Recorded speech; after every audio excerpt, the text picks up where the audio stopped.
Bienvenue au 13h sur la télévision nationale. Voici le sommaire de ce JT.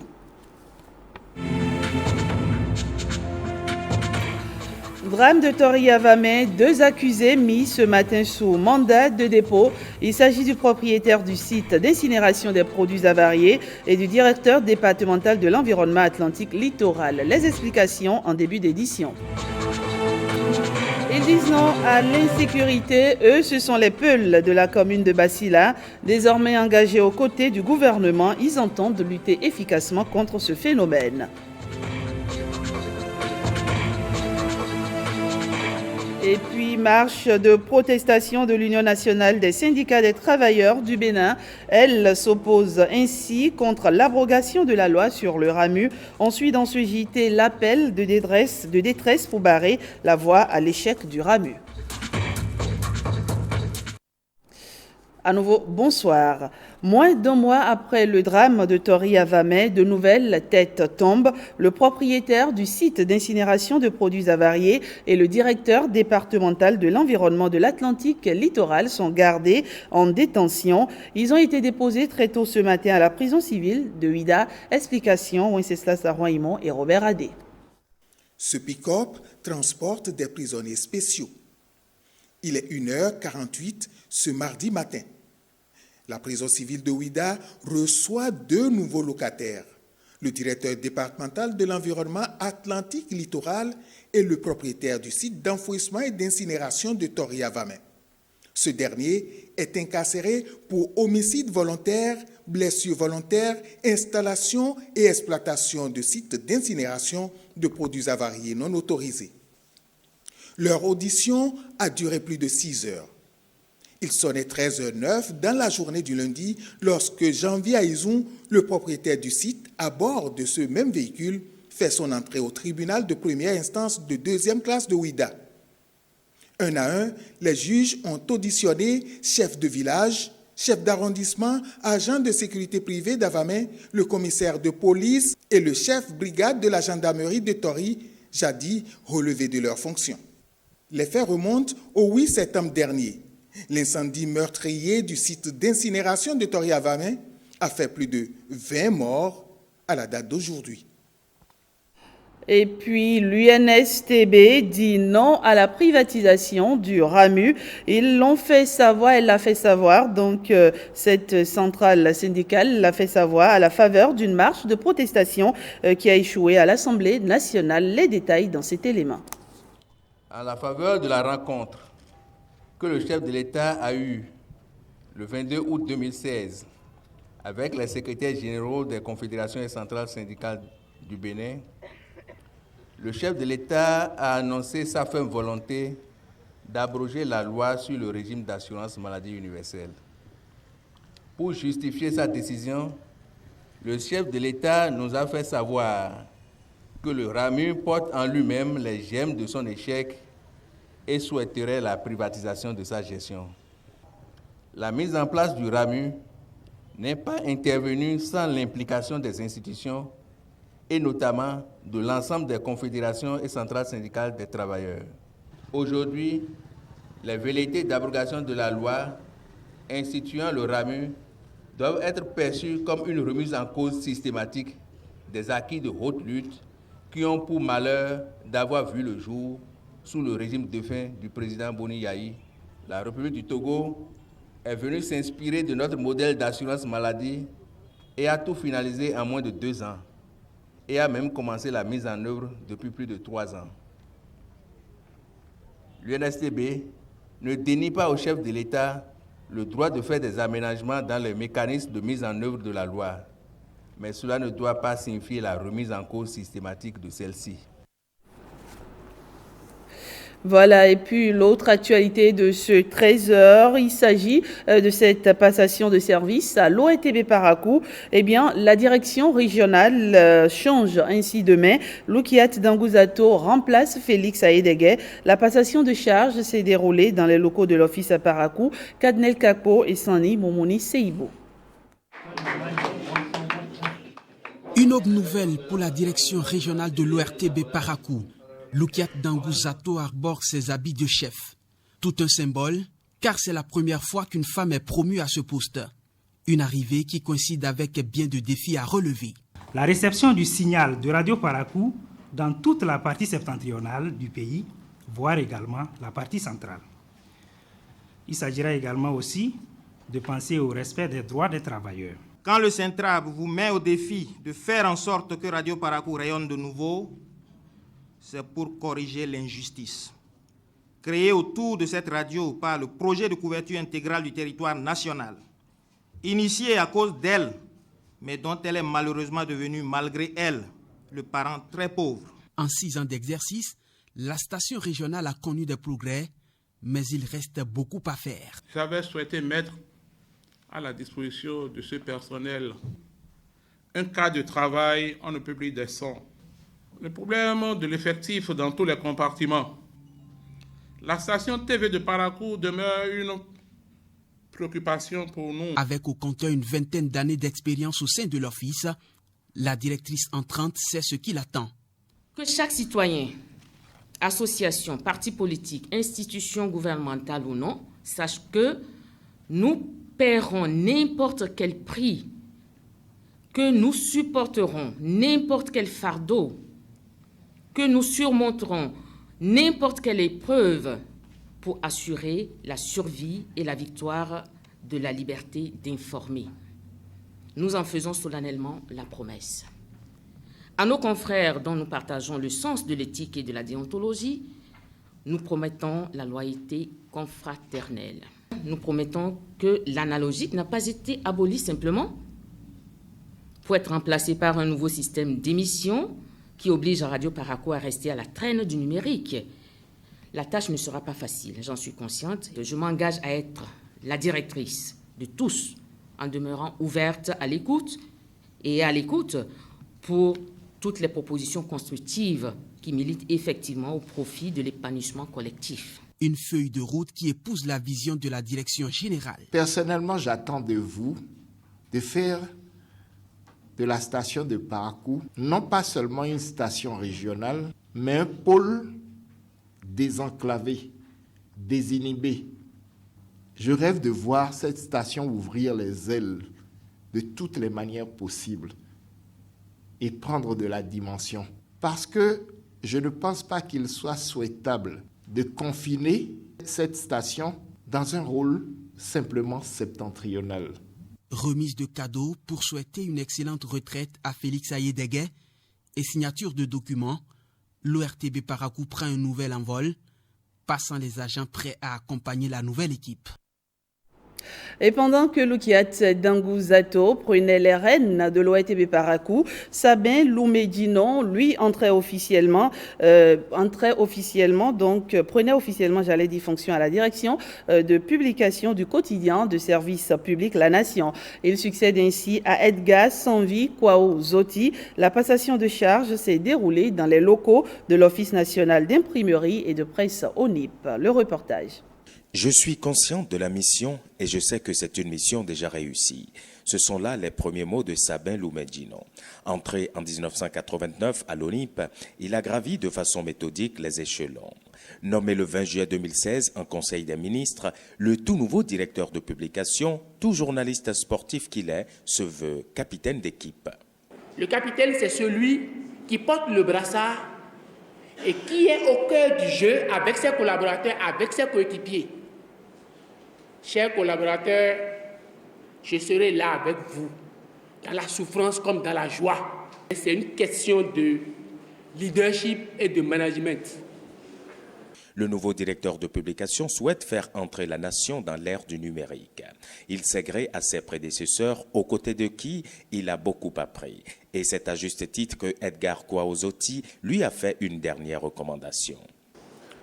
La nation ne doit pas devenir une caisse de résonance du pouvoir.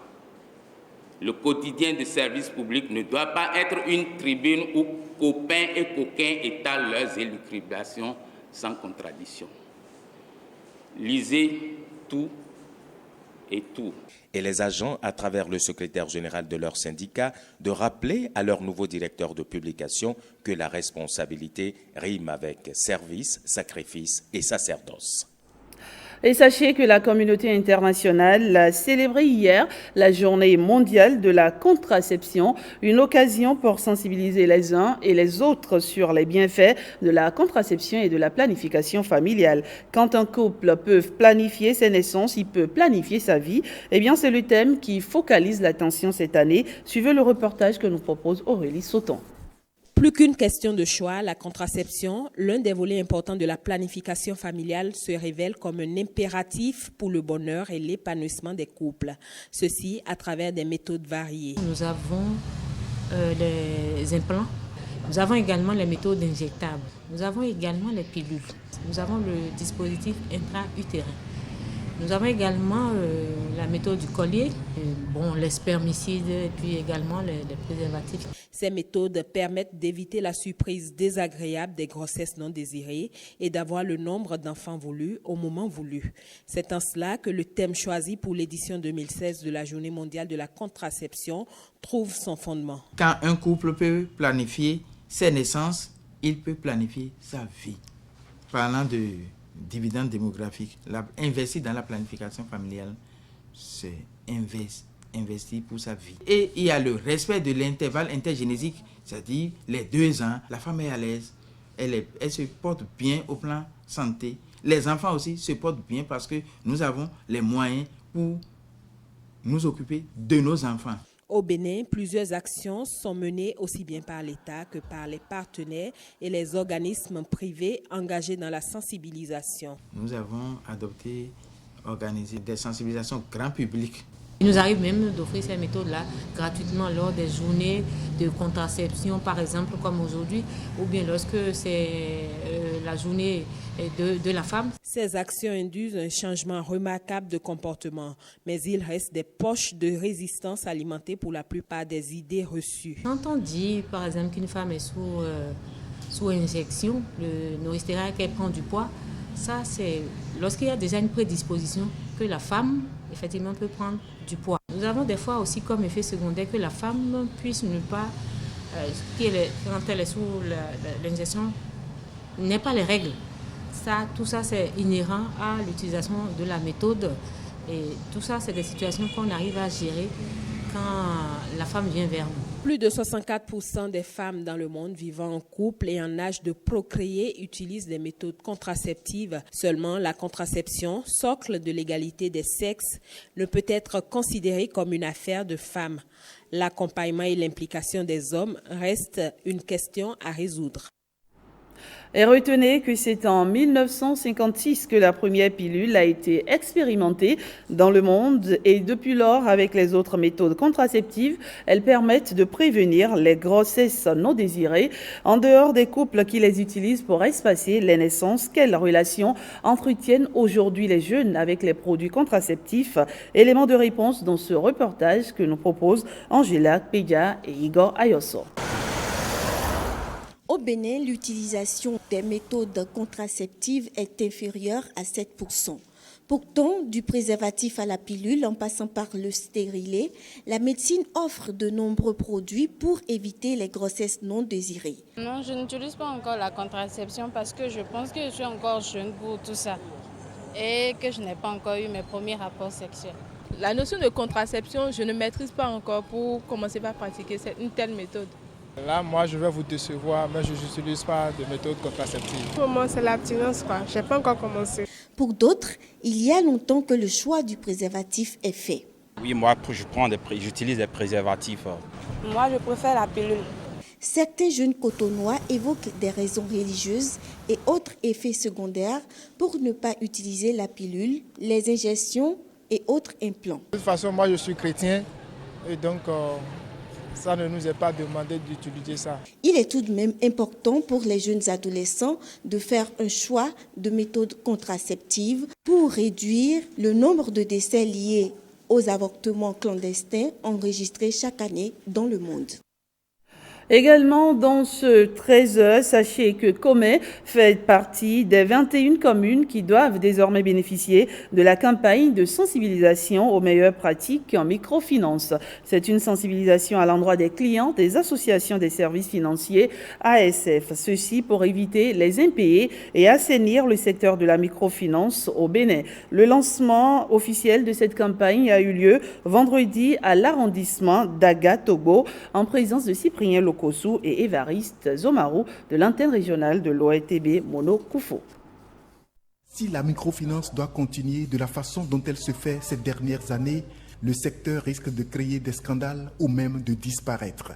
L'association des services financiers ASF s'en inquiète. Au niveau de nos clients, nous avons certains déficits en termes de gestion du crédit. Quand ils prennent le crédit, eh bien parfois il y a ce que nous appelons le détournement de l'objet du crédit ou bien une mauvaise utilisation du crédit et de son suivi. C'est fort de cela, dans le partenariat que le projet, nous aujourd'hui avec les institutions telles que la direction de la promotion de la microfinance, nous avons identifié donc le thème que nous appelons éducation financière. Une éducation financière à travers cette campagne de sensibilisation des bénéficiaires des services de la microfinance. Le maire de Comé y voit déjà une action pour la réduction de la pauvreté dans sa commune. La présente campagne de sensibilisation des clients aux meilleures pratiques en microfinance est la bienvenue. Et je voudrais à cet effet inviter tous les participants, surtout les bénéficiaires, à accorder une attention particulière aux différentes présentations qui seront faites, car je reste d'ores et déjà convaincu qu'elles nous permettront de capitaliser non seulement les acquis, mais aussi de prendre conscience des défis à relever pour la prévention des impayés.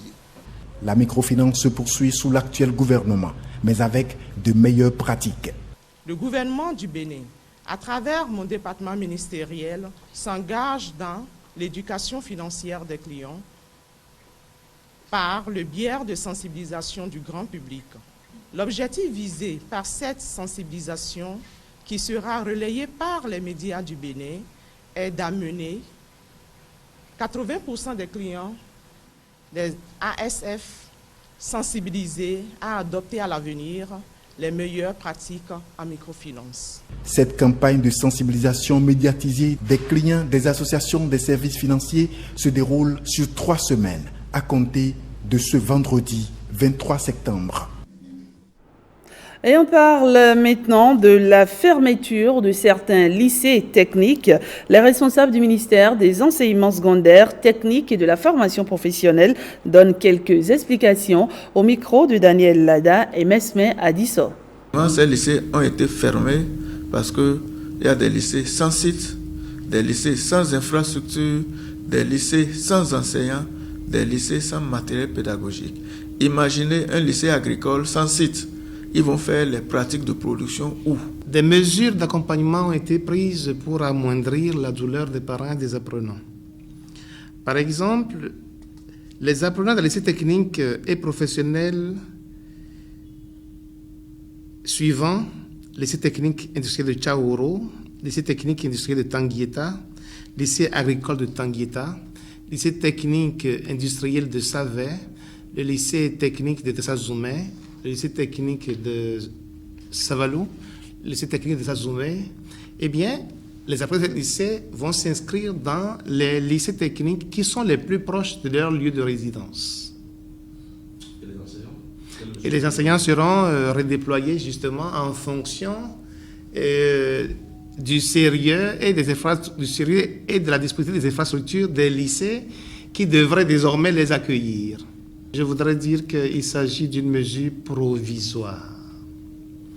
Lorsque vos enfants, à vous et moi, vont dans des lycées qu'il n'y a pas d'infrastructure, qu'il n'y a pas d'atelier, qu'il n'y a pas de machine, qu'il n'y a pas de professeurs qualifiés, alors que leurs collègues du lycée technique de Boïcon, de Pondéou, du lycée technique, de Koulibaly ou du lycée technique d'Akodeka, vont composer avec eux dans des conditions différentes, c'est que les premiers sont pratiquement sacrifiés, assassinés. Donc c'est une mesure qui est prise pour que les élèves de ces lycées aient plus de chances de réussir à leurs examens en étant dans les conditions idoines pour les apprentissages et pour passer les examens qui seront sanctionnés par les diplômes. On note dans ce 13h que les travaux de construction du marché à bétail de Gogounou vont bientôt démarrer. La cérémonie de remise de site et de pose de première pierre a eu lieu dans l'enceinte de ce marché à Gogounou en présence de Nouroudine Safara et Olviga Mensan. Le programme de développement des infrastructures économiques et marchandes, PDM, entre dans sa phase opérationnelle sur le terrain. Longtemps annoncé, la construction de ce marché à bétail vient ainsi d'être lancée. Quand la pluie dure dans le puits, c'est pour amener la bonne qualité d'eau. Cette journée, on l'a attendue depuis des années.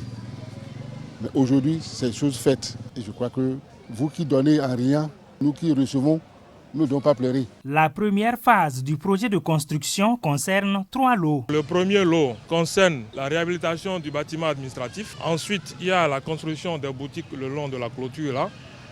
Ensuite, il y a la construction de l'auberge des bergers. Il y a le lot 2 qui concerne la réalisation des clôtures extérieures et intérieures. Ensuite, il y a la réhabilitation du quai d'embarquement existant. Ce lot est constitué également du VRD, du voirie réseau divers, qui va concerner l'aménagement des voies d'entrée, la construction des carnivores et puis l'aménagement des parkings. Nous avons mis en place un concept pour permettre aux artisans de se mettre en groupement. C'est ça qu'on appelle GTPE, groupement de très petites entreprises, à qui nous avons réservé un lot. Et ce lot concerne la réalisation de 4 bosses de restauration traditionnelle et aussi la construction d'une guérite à l'entrée du marché là-bas. Les acteurs du marché souhaitent voir les travaux aller jusqu'à terme dans les délais fixés. Ce que nous voulons vous dire, c'est comme vous demandez aux entrepreneurs à qui les travaux ont été confiés de faire tout pour qu'on n'arrive pas devant les éléphants blancs. Parce que c'est ce qui se présente surtout au Bénin. Des abandons des chantiers. Nous sommes prêts à les supporter jusqu'au bout de leurs travaux. Patrick Koto-Lafia, représentant des entreprises adjudicataires, prend l'engagement de réaliser des infrastructures de qualité dans les délais contractuels. Et comme je vous l'annonçais dans les titres, la communauté Peul de la commune de Basila dit non à l'insécurité. À la faveur de leur journée de réflexion, les congressistes ont mis l'accent sur les voies et moyens en vue d'accompagner le gouvernement dans la lutte contre le phénomène. Les autorités politico-administratives étaient également présents à ce rendez-vous. Abdourafou Idrissou et Ousmane Baparapé. Venus d'horizons divers, les Foulbés se retrouvent pour débattre des questions cruciales relatives à la communauté. Le rendez-vous est à la fois culturel et d'ordre sécuritaire. La présente assise se veut un cadre de confrontation et de convergence d'idées en vue du mieux-être de notre communauté. C'est pourquoi chacun doit sortir de lui-même en évitant toute dilatation subjective afin que l'intérêt commun triomphe. Notre honneur doit être notre bonheur et notre déshonneur notre malheur. Ensemble, tournons les pailles les plus sombres de l'histoire pour tendre vers des jours heureux et glorieux. Et la communauté Peul est à Basila, peut-être même avant nous, nos naissances, on est venu les trouver, mais il y a eu un développement d'autres communautés Peul, toujours Peul, qui sont venus s'ajouter. La rencontre d'aujourd'hui est une fierté pour la commune de Basila parce que il y a eu trop de choses qui se disent sur cette communauté et qui sont en train d'entacher particulièrement les gens qui sont sincères, les gens qui se disent le mal n'est pas une culture qu'il faut adopter, les gens qui sont contre la violence. Durant 2 jours, les participants vont réfléchir sur les solutions au phénomène de l'insécurité au Bénin en général et particulièrement dans la commune de Basila. Il sera aussi question de la transhumance et son impact socio-économique et politique. Nous saluons l'initiative qui est une science de rencontre et d'échange sur les phénomènes de braquage et de problèmes de transhumance qui minent notre communauté aujourd'hui. Nous pensons vraiment renforcer ces initiatives-là dans notre pays au Togo. Cette rencontre me permet d'échanger avec les responsables de la commune de Basila, surtout les responsables Peul, vu les dégâts, les phénomènes que nous observons dans la commune. Je dirais même que les 2 jours prévus pour cette rencontre sont insuffisants, vu les objectifs escomptés pour cette rencontre. Plusieurs résolutions sont attendues à l'issue de ces retrouvailles pour la quiétude des populations et le rayonnement de la culture Peul. Religion pour clôturer cette édition. On découvre ensemble ce concours, les images de ce concours de chorale à la gloire d'Oshofa. Des chorales de l'église du christianisme céleste sur scène à Gbainto dans la commune d'Adjara. Cette chorale finaliste du concours dédié à la gloire du prophète Oshofa, disparu 31 ans plus tôt.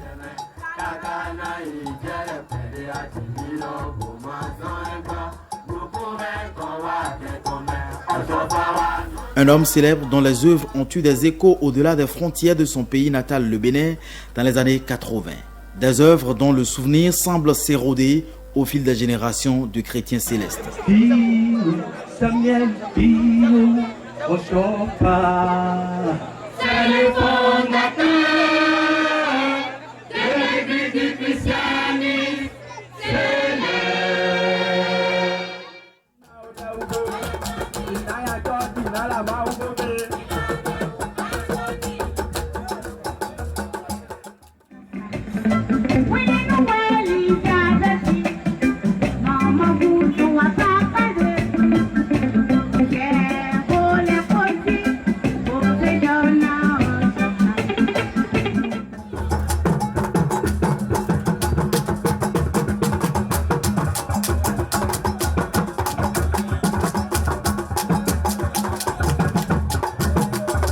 C'est donc pour raviver dans les esprits la mémoire du prophète Samuel Bileou Joseph Oshofa que Germain Wanvo Egbe a organisé la présente compétition.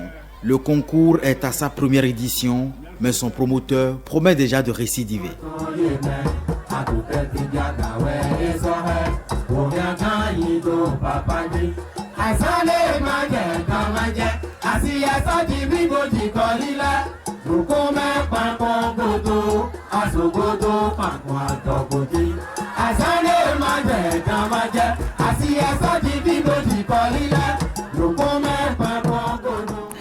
Voilà, c'est un reportage signé Guillaume Avienou et Brice Rongbo. C'est la fin donc de cette édition. Merci de l'avoir suivi.